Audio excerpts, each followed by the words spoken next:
أكدت تقارير إعلامية إنجليزية قرب انتقال الدولي الجزائري رياض محرز من ليستر سيتي إلى أرسنال.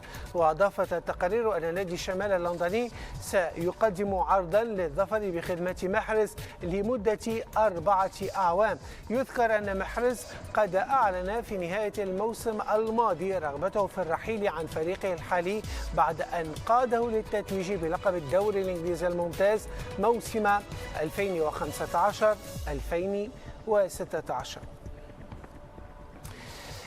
من جانبه أكد مارسيلو دياز لاعب المنتخب التشيلي على أن كل زملائه جاهزون لمواجهة البرتغال بكل تركيز وعزم على الوصول إلى المشهد الختامي من كأس القارات.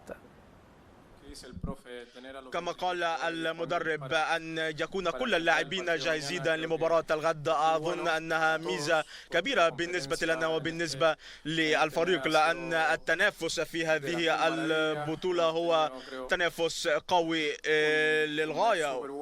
وأظن أننا قضينا شهر جيد للغاية، والوصول إلى هذه المراحل وهذا الدورة من هذه البطولة هي ميزة كبيرة بالنسبة لمنتخبنا، ونتمنى أن نقدم مستوى جيد في مباراة الغد وأن نبلي بلاء حسنا، وهدفنا هو الوصول إلى المباراة النهائية.